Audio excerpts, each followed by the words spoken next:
Have you ever wondered why there are people who are willing to take risks and give everything that they have, while on the other hand, there are some people who remain lackadaisical, yung walang enthusiasm, carelessly lazy.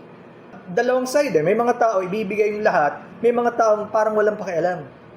Ba't ganon? Ano sa palagay niyo ang pagkakaiba sa dalawang grupo ng tao? What's the difference between these two types of people? Nung pinag-iisipan ko to, I think isang malaking factor would be a person's value system. Ano yung kanya pinapahalaga? For example, binabanggit natin na yung gambling, yung pagsusugal, nakaka-addict yan, di ba? It's addictive. Imagine, some people, they don't realize how much they're spending. Yung nga lang tumataya ng loto, lalo na kung palagi na yan, hindi na nila kinakount how much they've lost. And mas mahirap manalo. Yung mas dami, ano? Mas madali pa, someone said, it's easier for lightning to strike you twice than for you to win the lottery. Parang ganun. Pero, yung mga talagang masyado ng lulong or talagang into it, imagine waiting for that big win while giving yourself, in fact, marami kong kwentong narinig, they would lose so much, even their entire house, all of their properties, because of that. Kaya nga, maingat yung mga tao, lalo na yung mga dumali, yung mga online gambling. So, meron ng vlogger, I think I watched that. He was willing to take risks, yung mga napakadelikadong stunts. He would risk his life just to get views until it was his last video. Imagine that. Why would you risk your life just to be seen by people? Kasi yun ang focus ng karamihan, di ba? But again, hindi naman natin kailangan pumunta sa extreme. Hindi naman kailangan pumunta sa mga ganon. Pero, for most people, we believe in something and we give ourselves to something. Diba? Imagine, if you are a very hardworking person, ikaw yung taong masipag, talaga namang matrabaho, you would give everything to provide for your family. That's good, because the Bible says, if you do not provide, then you're worse than an infidel or unbeliever. Problema, if you don't have a good value system, lalo na what God wants, it can take over you. Marami, ang buhay nila, yung pagtatrabaho na. That becomes their life. In fact, in the old times nga daw, maraming Japanese, they would really work hard and that's their life. Parang they don't have time for the family anymore. Wala nang ibang bagay. It consumed them. And then, promotion after promotion, and then what? Pag na-reach mo na yung tuktok, di ba, yung tagatog ng tagumpay, when you reach the top, what? Still empty. Napakarami ganon. But, on the other hand, same true with the lazy person. Kahit ang isang tao hindi nagtatrabaho masyado, pero consumed siya ng mga games or mga idle things that takes his time, kahit nga pagtulog even in sleeping, if it consumes his time, that's still his value system. It can be anything. At sinishare ko kahapon doon sa bina-Bible studyan namin dyan. In fact, sinasabi ko nga kay... So, very willing siya. Kabataan pa siya, nasa 20 lang yata or so. Pero, nung tinatalakay namin itong passage na to, I was reminded how true this is, not just for unbelievers, hindi lang to para sa mga walang pagkakilala sa Diyos, but even for Christians. Bakit? Kasi pwede tayong makalimot. Ano ba ang aking value system? Turn with me to Luke chapter 12. We'll be reading verses 13 to 21. Luke chapter 12. And familiar kayo sa passage na ito in Luke 12:13 hanggang 21. Sinabi sa kanya ng isa sa maraming tao, Guro, sabihin mo sa aking kapatid na bahagian ako ng mana. Subalit sinabi niya sa kanya, lalaki, sino ang nagtalaga sa akin upang maging hukom mo, tagapamahagi sa inyo? Notice the situation. May biglang lumapit at hinihingi na ang Panginoon maging arbiter, tagapamagitan. May gulo sa pamilya Alam niyo naman yan, nangyayari yan kahit sa family, magkakamag-anak, nag-ahati yung mga mana o properties. Minsan nakakalimutan nila yung pagiging magkamag-anak di ba? Dahil lang sa kayamanan. Now, ang tanong, masama ba yung ginawa ng tao? Of course not. Lalo na kung kinikilala nila ang Panginoong Jesucristo, magaling maghatol. Kaya lang, there's a deeper issue. At nakita ng Panginoon yung totoong problem, ba't sa kanya lumalapit? At bakit inirereklamo ng kapatid yung kanyang kapatid? Hindi sila mag-usap At that's the problem of many people now in social media. Instead of talking to the person, you would tell the world of the problem and then na-broadcast. Hindi ka makipag-usap. So, that was the situation. And tingnan nyo, sabi sa verse number 15, sinabi niya sa kanila, mag-ingat kayo at magbantay laban sa lahat ng kasakiman, sapagkat ang buhay ng tao ay wala sa kasaganaan ng kanyang mga ari-arian. That's the root cause, covetousness or greed. Yung tinitingnan kaya nga yung term na covetousness, it is a strong, often inappropriate or excessive desire for something, especially something that belongs to someone else. Talagang hindi mo mapigilan, sobrang lakas nung damdamin mo. Gustong-gusto mo yung isang bagay na hindi sa'yo. Kasi kung nasa iyo na yan, di ba? Ba't mo pa gugustuhin? Kaya lang, kahit yung marami na, gusto pa rin. Palagay nyo ba, anong reason bakit marami ngayong corruption sa government? Hindi lang naman sa government yan in all walks of life. Anong pinag-uusapan? Yung puso. Covetousness, greed. Hindi makontento. That's the problem. Nakita ng Panginoon, ito ang ugat, bakit siya nilalapitan ng taong ito. When needs become insatiable, hindi na masatisfy, alam mo na, there's a problem of greed. Yung covetousness, sobra-sobra na. Lahat tayo binigyan ng Diyos ng desire. Pero kapag yung desire na yon lumagpas sa tama, if it goes beyond what is supposed to be, yung right level, which is acceptable to God, that becomes sobra na. Excess. That's covetousness or greed. 18, you can copy. So notice, ang situation, ginamit ng Panginoon yung occasion na nagtanong yung isang tao dahil kung pupwede ba na siya ang maging arbiter sa kanilang pagtatalo magkapatid, at binalikan ng Panginoon yung cause, which is greed or covetousness, at ikinuwento niya ang talinhagang ito, this parable. Okay? Maraming tao can relate to this. Okay? Di ba? Kasi iyan naman ang gusto ng karamihan talaga. At least umasenso tayo at walang problema doon. At actually, maganda nga ang sitwasyon ng lalaki kung tutuusin Diba? Kumaga, hindi siya kagaya ng average person, especially with Filipinos, na ang problema yung pera. Di ba sabi nga natin yung kasabihan, buti pa yung pera, may tao. Yung tao walang pera. Di ba? Ngayon, wala nang tao dun sa pera Pinalitan na lang, ayaw nila ng hero. Gusto nila mga hayop. Di ba? Parang, okay. Sige. So that's actually the problem of many. So, kung tutusin, he was in a very good situation. Pero remember, may nagsabi, do you think wealth can change a person?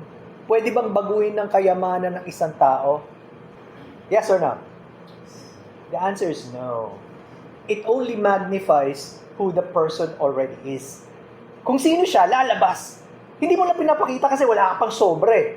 Pero kapag dumating yan at hindi mo alam i-handle at hindi tama ang puso mo, ibig sabihin, kapag ang tao masama at dito mo nyo makikita yan, pag ang tao corrupt na sa simula, kahit maliit lang yan, mangungupit yan. Diba? They'll get even small. Pag lumaki, ay lalong lalabas yun. Pero kung ang tao generous, pag nagkaroon siya, kahit konti lang yan, willing siya tumulong. Pag nagkaroon yan, he wants to be a blessing. Diba? It only magnifies who the person really is. And that's the case here. Kaya nga nung nagsabi ang Panginoon, inilatag niya talaga para maintindihan Diba? Kaya walang excuse. Sabi sa 16, balikan ko nagsalaysay siya sa kanila ng isang talinaga, ang lupain ng taong mayaman ay namunga ng sagana. Yun ang sinasabi kong problema niya na gusto ng marami, sana ako rin. Yung term nating sana all. Diba? Kaya lang, remember, hindi lahat may capacity to handle wealth or too much blessings. We're only given certain capacity ng Diyos. Kaya nga, di ba, sabi sa Proverbs, nung sinabi niya, give me neither poverty nor riches. Huwag niyo na ako bigyan, Panginoon, ng sobrang kayamanan o kahirapan. Bakit? Pag sobrang yaman, baka makalimot ako. Baka naman pag sobrang hirap, sumpain ko kayo. People have only a certain capacity. Hindi siya binabago, lumalabas. If we do not know how to handle whatever God brings in our lives, either it will become a blessing or a curse. If you know how to handle that, it can become a blessing. So, maganda yung problem niya. Sabi dun iniisip niya ngayon, practical 17. Iniisip niya sa sarili, anong gagawin ko sapagkat wala akong mapaglalagyan ng aking mga ani. Di ba napaka-practical nun? Punong-puno na yung kanyang barn, no more place where to store. Diba, lalo na sa mga engineer, diba, jobs, mga ganun Para bang, ano pang gagawin? Pag iba, magpatayo, dagdagan. Again, wala namang problem to improve. Lahat tayo gusto natin umasenso, mag-improve, pero ganito. Kapag dumating yon, bakit? Tatanong natin, bakit ko gustong lumago o lumaki? Na naman. Diba? Pag hindi natin alam ang tamang dahilan, dun tayo mahuhulog sa trap ng karamihan. Naubos yung kanilang attention doon at pansinin niyo ang sabi niya. Simple lang 18. Luke 12:18. Sinabi niya, ito ang aking gagawin. Gigibahin ko ang aking mga kamalig at magtatayo ako ng mas malalaki at doon ko titipunin ang lahat ng aking mga butil at mga pag-aari. Verse 19. At sasabihin ko sa aking kaluluwa, marami ka ng pag-aaring nakaimbak para sa maraming taon. Magpahinga ka, kumain ka, uminom ka, magsaya ka. Hindi ba yan ang mentality ng iba? Gusto ko, masarap ang buhay ko pag ako nag-retire. Wala naman masama doon. Kaya nga naghahanda tayo for retirement. Dapat, yan, bakit?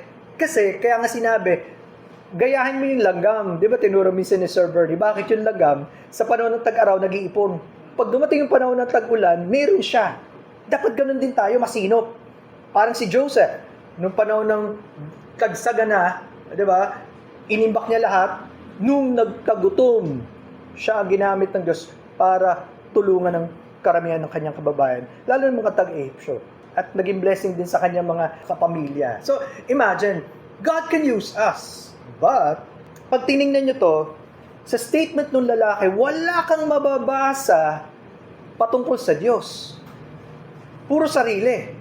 Kinakausap niya sarili niya Sabi niya, ay, sige na nga, gawin mo yan, magpaka-asenso ka ng, ibigay mo na ng todo. Pag dumating ang panahon, wala ka nang isipin. Kakain ka na lang, iinom ka na lang, magpapahingalay ka, magpakasaya ka. Di ba may kasabihan yan sa English? Eat, drink, and be merry. Ang nakalimutan niya yung last part, for tomorrow, you die. Nakakalimutan niya ang buhay, hindi lang dito. Isipin niyo na napakasaklap sa karamihan, kaya nagkakamal ang maraming tao, ba't problema ng gobyerno at napakarami? Akala nila lahat na lang dito. Ang nakalimutan nila, may Diyos na tumitingin at ang Diyos na nakakakita at isang araw lahat tayo magsusulit sa Kanya. Intindihan niyo yan? Paano ba natin ginagamit yung buhay natin? Kaya alam niyo, habang pinag-aralan ko to, yun din yung panalangin ko, Lord, tulungan niyo po ako. Kayong mag-search sa aking puso. Baka hindi ko na mamalayan, sobra ko nang binibigay yung sarili ko sa isang bagay. Lalo na, of course, pag kailangan ng pamilya ng pananalapi, di magtrabaho tayo. Hindi ka naman pwedeng nagtatrabaho, naglalaro ka Diba? Pero may panahon ka sa kanila. At hindi po pwede na talikuran, lalo ng kalalakihan, na magturo sa pamilya, lalo na, syempre sa asawa, sa mga anak, ng salita ng Diyos sa atin binigay yun. Huwag na nga sabihin, ikaw na lang sa asawa mo, ikaw siya may panahon. No, ang lalaki ang responsible. At hindi mangyayari kung tayo mali ang ating mindset. Tayo ang binigay to be the provider of the family. It's just that you have to have the right value system. Tama ang pagtanaw mo, una sa Diyos at sa iyong buhay. Para saan lahat ito? Diba yung sabi sa James chapter 4, what is your life? Ano ba ang iyong buhay? Pagkatapos nating tanungin, sino kayo Panginoon? Sabi ni Saul, who are you Lord? at nagpakilalang Diyos sa atin, the next thing to say, gaya ng sinabi niya, what would you have me to do? Anong gusto niyong gawin ko? Doon nasasayang ang buhay ng karamihan. Nakalimutan natin ang Diyos, and then tuloy tayo sa sarili nating plano. Ayaw nating pabago yung plano natin sa Diyos. We don't want God to rearrange our plans. Kaya naalala ko yung Psalm 139, verses 23 to 24. At sana maging panalangin din natin to, Psalm 139, 23, and 24. Alam niyo to, search me, O God, and know my heart. Try me and know, sa King James, my thoughts. Nung tinitingnan ko sa New King James, and know my anxieties. Sa NLT, anxious thoughts. May kasama pala doon, yung pag-aalala. Wala sa ating exempted. Hindi tayo pwedeng hindi nag-aalala if you are a normal person. May inaalala tayo niyan, I'm sure. And then sabi niya sa 24, and see if there is any wicked way in me, and lead me in the way everlasting. Sa Filipino, siyasatin mo ako, O Diyos, at alamin mo ang aking puso, subukin mo ako at alamin mo ang mga pag-iisip ko, at tingnan mo kung may anumang lakad ng kasamaan sa akin, at patnubayan mo ako sa daang walang hanggan. Ito ang susi para huwag tayo mahulog sa trap na puro pang sarili at puro sa mga bagay ng mundo at nakalimutan natin ang Diyos na ginagawa ng karamihan. Ang warning sa verse 21 ng Luke 12 na ating pinag-aaralan, so is he who lays up treasure for himself and is not rich toward God. Gayon nga ang nagtitipon ng kayamanan para sa kanyang sarili, subalit hindi mayaman sa Diyos. Again, covered tayo lahat nito. You don't have to be ultra-rich. Hindi kinakailangan milyonaryo o bilyonaryo ka para makasama ka dito. Kahit mahirap pa tayo. Ang problema, gusto mong magpakayaman sa mundo pero hindi ka mayaman sa harapan ng Diyos. Yun ang malaking problema. Tandaan nyo, pag sinabi sa Bible, the love of money is the root of all evil. Totoo yun. Ang pag-ibig ng salapi ang ugat ng lahat ng kasamaan. Yung pag-ibig, hindi yung salapi. Because you can use money for good. Pwede mong gamitin ang kayamanan sa kabutihan. Di ba? Pwede naman talaga eh. Ang problema, mali nga ang mind system ng karamihan. Akala nila yung kayamanan na ang lahat-lahat. And sad to say, habang iniisip ko to, I can fall into this trap. Ang mga Kristiyano kagaya natin, may paniniwala sa Diyos, pwedeng mahulog sa ganyang trap. Yan nga, di ba, reminder ni Paul kay Timothy, yung mga mayayaman, mag-ingat sila na hindi sila nagtitiwala sa kayamanan na lumilipas. At ang kanyang habilin sa mga gustong yumaman, mag-ingat kayo, maraming patibong. Hindi tayo pare-pareho ng capacity to handle that. May iba, pag binigyan ng Diyos, sobra, maging generous. Sabi nila noon, kilala niyo si Charles Spurgeon, isa sa mga ginamit ng Diyos sa mga ngaral sa panahon niya, 1800s. Sa panahon natin, sabi nila, Spurgeon could have been a multimillionaire. Bakit? Yung mga sermons niya sa panahon yon, pinapublish sa newspaper every week.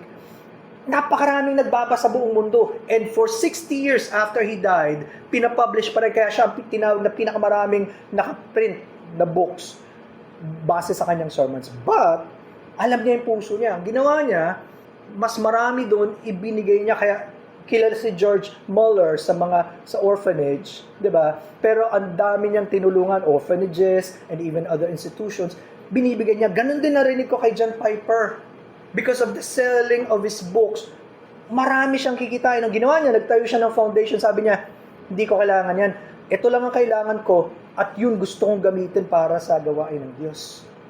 We have to know ourselves and we have to know, Lord, hanggang saan niyo lang ba ako gusto na pumunta?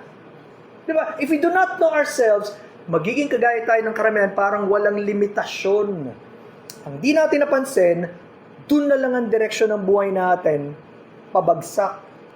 At hindi ayon sa gusto ng Diyos. Tanong, posible ba na pagpalain tayo ng Diyos to the point na yumaman and then mayaman ka pa rin sa harapan ng Diyos? Of course, napakaganda ng sagot ni kasi posible, napakaraming example sa Bible. Si Abraham, he was blessed by God, pero hindi yun ang naging una sa kanya, binabalik niya sa Diyos. Kahit na binigyan siya ng anak, handa niyang ialay sa Diyos. Si David, who was blessed by God, pero inirelease niya yun, lalo na para ihanda ang temple, ibinigay niya. Hindi naman niya madadala yun eh. Si Joseph of Arimathea, isang mayamang tao sa panahon ng Panginoong Kristo, pinagamit niya, actually binigay niya yung kanyang tomb sa Panginoon at hindi siya natakot na magpakilala. Although nung una siguro, nagpakilala siyang tagasunod siya ng Panginoon. Alam niyo ba, nung tinitingnan ko to, si Lydia, tandaan niyo si Lydia, ang tawag sa kanya, seller of purple. Ibig sabihin, nagbebenta siya ng purple clothes. Sa panahon yun, ang purple clothes is a luxury item. Mamahalin. Pero nung nakilala niya ang Panginoon, I'm sure tumulong siya sa gawain ng Diyos. And so many other examples. Kaya nga makikita niyo, no? Kailangan una, baguhin ng Diyos ang puso at isip ng tao para kung ano man ang ipagkaloob sa kanya ng Diyos, gagamitin niya ng tama. Hindi para sa sarili, hindi lang para sa kanyang pamilya, pero para sa Diyos. Mahalaga. Natatandaan niyo ang kwento ni Zacchaeus kung paano binago siya ng Diyos. Itong si Zacchaeus, alam niyo naman, sabi sa Luke chapter 19, hindi lang siya maniningil ng buwis, pero siya ang pinuno ng mga maniningil. Ibig sabihin, kung yung ordinaryong naniningil ng buwis, palagi na lang may kickback. Kaya, di ba, yung mayaman, kahit ngayon pag sinabi taga-biyaya, medyo hindi maganda reputasyon Yung pala, hindi lang taga-biyaya may problema. Halos lahat ng agencies, siya pinuno. Ibig sabihin, ang dami niyang nakokolekta. Kaya, sabi sa Bible, yumaman siya. Pero dumating ang panahon, alam niya darating si Jesus sa lugar niya. Anong gusto niya? Makita. Ang problema, sabi nga doon, may hadlang. Maliit si Zacchaeus. At hindi niya makita. Kung a-average siya sa mga tao, ganyan, si Zacchaeus ganito lang, hindi niya makita sa maraming tao na walang ka-desire sa Diyos, ay nako, wag na lang. Wala namang mangyayari sa akin. Uuwi na lang ako. Di ba ganoon? If the desire is not there, you will not pursue Christ. But he did not stop. Anong ginawa niya? Naisip niya, tatakbo ko dito padaan Uunahan ko ngayon. Pumanik siya ng puno, sycamore tree. And imagine, kaganda-ganda ng suot ni Zacchaeus. Ang yaman nga Wala na sa kanya yun. Mas matindi yung desire niya makilala si Jesus. Pumanik siya at, di ba yung mga artista, pag dumadaan, tapos yung mga fans, wow, tuwan-tuwa sila makita lang. Artista lang yun, tao lang yun. Pero sa kanya ganun para bang kontento na siya. Just to see Jesus walking by, he would have been happy. Makontento na siya. Dumadaan ang Panginoon. Imagine nyo ba naman, tumingala sa kanya ang Panginoon at tinawag siyang Zacchaeus. Sa pangalan madali ka, bumaba ka dyan, pupunta ako sa bahay mo. Gulat na gulat siya. At makikita nyo ang reaksyon ni Zacchaeus, paano binago ng Diyos. Nagmamadali siyang bumaba. He hurriedly went down. Umuwi siya, nag-prepare ng malaking handaan. And I'm sure marami siyang inimbita. So, nakikita ko nga dito yung illustration. Nung sinabi ng Panginoong, bumaba ka ng madali, yun din yung pagpapakumbaba niya He was already humbling himself. Dati proud person to.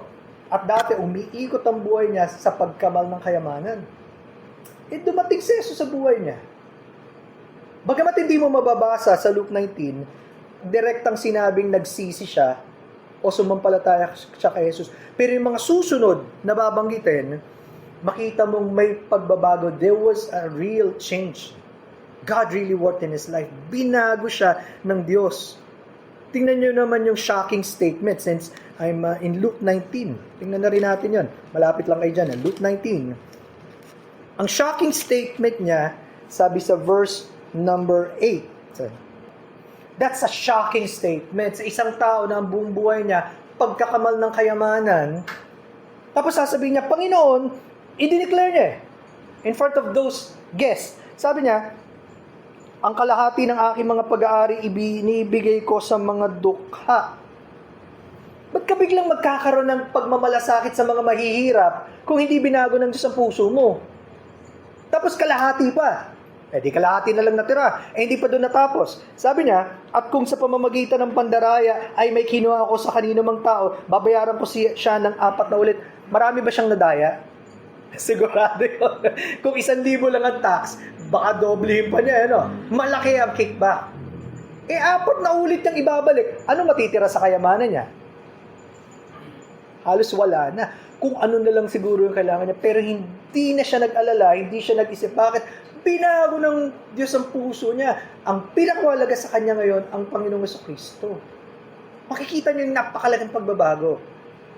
Kaya pala, sasabihin ng Panginoon sa verse number 9, at sinabi sa kanya ni Jesus, dumating sa bahay nito ngayon ang kaligtasan sapagkat siya man ay anak din ni Abraham. Tandaan nyo, hindi dahil sa kanyang pagsasabing ibibigay ko kayamanan ko, kaya siya niligtas ng Diyos. Hindi. Dahil naniwala siyang si Jesus ang tagapagligtas, nagawa niya yon. Mauna yun, ha? Baka kasi may mga tao sabihin, magpapakabait ako, gagawin ko yung mabuti, tatanggapin ako ng Diyos. Mali. Sabi ng Diyos, lahat ng tao makasalanan. At dahil makasalanan tayo, hahatulan tayo ng Diyos. Pero dahil may tagapagligtas na dumating, pwede tayong mapatawad sa kasalanan. At yun ang misyon ng Panginoon, sabi sa 10, sapagkat ang anak ng tao ay dumating upang hanapin at iligtas ang mga nawala. Tanong, kasama ka ba doon sa mga nawawala at makasalanan na dahilan ba't dumating ang Panginoon? Kung di natin aaminin na makasalanan tayo at marami tayong ginawang pagkakamali sa Diyos, hindi mo matatanggap yung paglilinis. Hinambol ng Diyos si Zacchaeus at binigay ng Diyos yung kaligtasan. Pansinin nyo, napakalaking pagbabago. Kaya hindi ako naniniwala na kapag ang tao talagang kinatagpo ng Diyos, kaya niyang mabuhay ng pareho-pareho gaya ng mga hindi mananampalataya. Diba? If a person truly was touched by God and changed, he cannot live the same way as before like an unbeliever. Diba? Nagpapakilala kang Kristiyano, pero hindi mahalaga ang Diyos sa'yo. Hindi una ang Diyos sa'yo. Tapos, wala lang sa'yo kung nasa kasalanan ka. Of course, hindi natin ma-judge yung tao sa puso. Ang Diyos na nakakalam. Kaya lang, may bunga yun eh. There would always be fruits of repentance. Tingnan nyo, malaking pagbabago. May isa pang kwento, at ito, isipin nyo, 3 beses binanggit sa scriptures sa gospel accounts, Matthew 19, Mark 10, and Luke 18. Ibig sabihin, napakahalaga nito. And you know the story of the rich young ruler. Ito, mayaman din to. Okay? So, maring lumaki na siya ng may kamayamanan, namana na niya. Hindi binabanggit, basta siya ay may mataas na katungkulan at mayaman. Alam niyo, ang magandang nangyari sa simula sa lalaking ito, naghahanap na siya kay Jesus. Gustong-gusto niya. In fact, nagmamadali siya. He was hurrying up. Sabi sa Mark 10:17, now as he was going out on the road, one came running, knelt before him and asked, good teacher, what shall I do that I may inherit eternal life? That's Mark 10:17. Sabi ko sa Tagalog, sabi po dito, nang siya'y naghahanda na sa kanyang paglalakbay, may isang lalaking patakbong lumapit sa kanya at pagluhod sa kanyang harapan, siya'y tinanong, mabuting guro, ano ang dapat kong gawin upang magmana ng buhay na walang hanggan? Sipin niya, tumatakbo siya, nagmamadali, gusto niya sa Panginoon at lumuhod pa. Kita niyo agad, andun yung desire niya, gustong-gusto niya. At napakaganda ng tanong niya, anong gagawin ko para magkaroon ng buhay na walang hanggan? Sino ba naman ang ayaw na papunta sa langit kasama ang Diyos? Di ba? Wala namang gustong mapalayo eh. Maganda tanong niya. Pero alam nyo, hindi agad sinagot ng Panginoon. Anong sabi dyan sa verse 18? Sinabi sa kanya ni Jesus, bakit tinatawag mo akong mabuti? Walang mabuti kundi ang Diyos. Ba't hindi sinagot ng Panginoon yung tanong ng lalaki agad-agad? Pwede naman niyang sagutin, ako ang kailangan mo sa buhay ng... Bakit? Kasi alam ng Panginoon ang isip at puso ng lalaki. Gusto niya magkaroon ng buhay na walang hanggan, kaya lang hindi tama ang isip at puso niya. Bakit? Mayabang tong lalaking to, punong-puno ng sarili, ang bait ko eh. Tinanong ng Panginoon, ba't mo ko tinatawag na mabuting guro, good teacher? Isa lang ang mabuti ang Diyos eh. Alam niyo ba ang ibig sabihin ng Panginoon? Ano bang tingin mo sa akin? Sino ba ako para sa'yo? Sabi mo mabuting guro. Yan ba sinasabi mo lang bilang pagiging mabait, magalang? Di ba minsan sabihin natin, sir, ma'am, kasi gusto natin maging magalang. We're just being polite. Parang ganun yung lalaki eh. Magalang lang. Pero hindi niya kilala ang Panginoon. Kung ang Diyos lang ang mabuti, palagay mo ba ako ay Diyos? Di ba? Marami kasing tao naniniwala si Jesus ay tao lang. Hindi, sabi ng Panginoon, isa lang ang mabuti ang Diyos, only God is good. So, do you believe I am God? Yun ang ibig sabihin ng Panginoon, masalim yun eh. Pero ultimately, hindi ganun ang intindi ng lalaki. Bakit? Makikita natin through the story, anong sinabi ng Panginoon kasunod? Verse number 19. Yan, binanggit ng Panginoon sa verse number 19, ang mga kautusan. Hindi, tandaan niyo sa Bible, hindi yung pagsunod sa kautusan ang makakapagligtas sa atin. Ang pananampalataya kay Jesus. Kaya alam, ba't binanggit na Panginoon? Kasi yun ang problema ng lalaking to. Mabait naman ako. Tingnan niyo sasabihin niya sa verse number 20. Yabang yun At sinabi niya sa kanya, Guro, ang lahat ng mga bagay na ito aking tinupad mula sa aking kabataan. Bata pa ako, sinusunod. Hindi ba parang tayo? Hindi naman ako gumagawa ng maraming kasalanan. Mabait naman ako. Yun ang tingin ng lalaki, nagawa ko na. Pero alam ng Panginoon, hindi totoo yun at walang taong nakakasunod sa lahat ng kautusan ng Diyos. Anong sabi? Sabi sa 21, si Jesus, pagtingin sa kanya ay minahal siya at sinabi, isang bagay ang kulang sa iyo. Humayo ka, ipagbili mo ang lahat at ibigay mo ang salapi sa dukha at magkakaroon ka ng kayamanan sa langit at pumarito ka, sumunod ka sa akin. Alam ng Panginoon, ang laman ng puso at isip ng lalaking ito, parang si Zacchaeus nung una, parang marami sa atin, kayamanan. Pinapapili ng Panginoon. Sige, sabi mo gusto mong sumunod, gusto mong magkaroon ng buhay na walang galit. Simple lang. Sabi mo nasunod mo lahat, test. Kung nasunod mo lahat, benta mo, ari-ariya mo, tapos sumunod ka sa akin, kita nyo, pasanin mo ang iyong krus, sumunod ka sa akin. Alam nyo, napakahirap nun. Lalo kung ikaw, nasubukan mo ng mamuhay sa rangya. Ang hirap bumaba, tama? If you came from that high status in life, very hard to go down. Minsan, hinahambol tayo ng Diyos. Pag naranasan mong sobra na, paano ka mag-adjust? Yung iba, baliktad. Magaling sa mahirap at naging mayaman, pag tamang puso, alam nila yung hirap.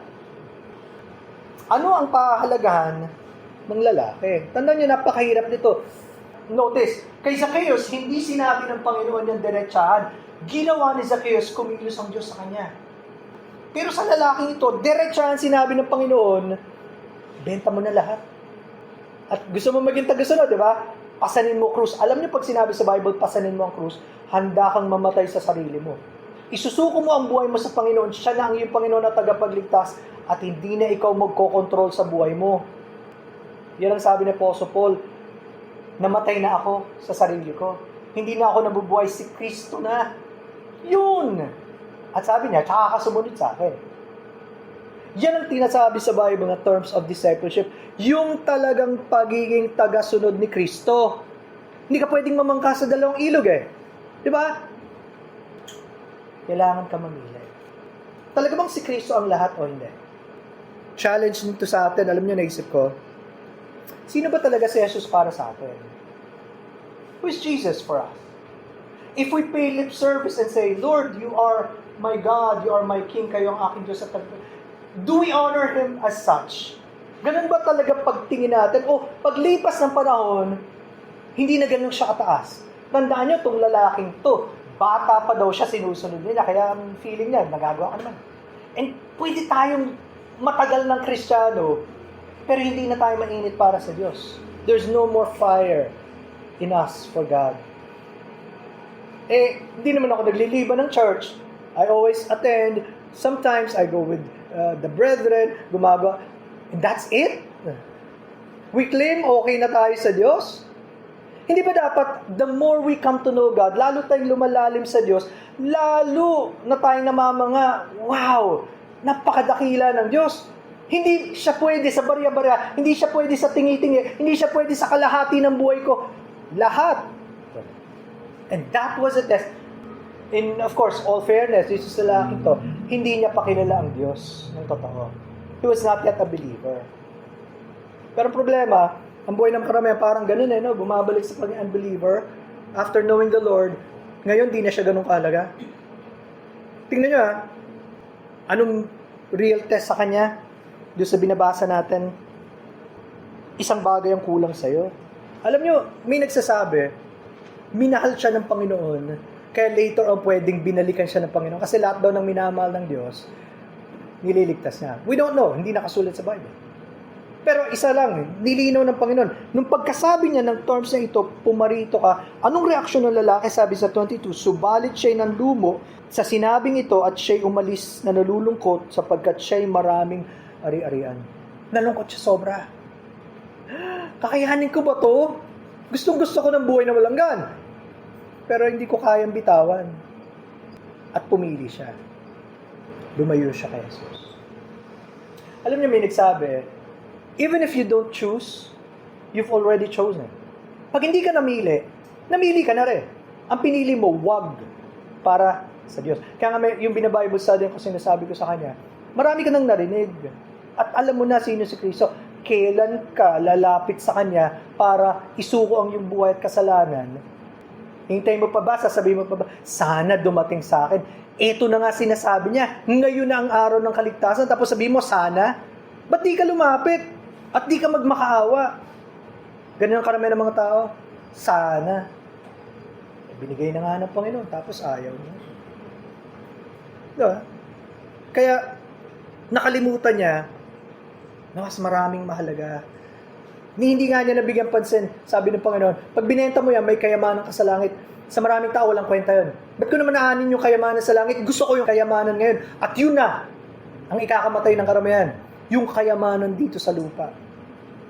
Again, it's possible to be blessed here and rich, pero tama ang puso mo sa Diyos, may kayamanan ka sa langit. Kung totoo na siya ang pinakamahalaga sa iyo. Hindi niya kayang bitawan. And so, niisip ko tuloy, ano ba yung bagay na naghahadlang sa atin para totoong lumapit sa Diyos? Isuko yung buhay natin sa Kanya. Huwag na tayo mag-alinlangan na maging totoong tagasunod ni Kristo. Marami gusto kalakalahati pa eh. You cannot be like that. At kung matagal na tayong Kristiyano, all the more, dapat mas alam na natin to, pinapatibay na tayo ng Diyos so that siya na yung pinakamahalaga, hindi na ito. Kung biyayaan tayo ng Diyos, salamat Lord, pero gusto kong gamitin ayon sa gusto nyo.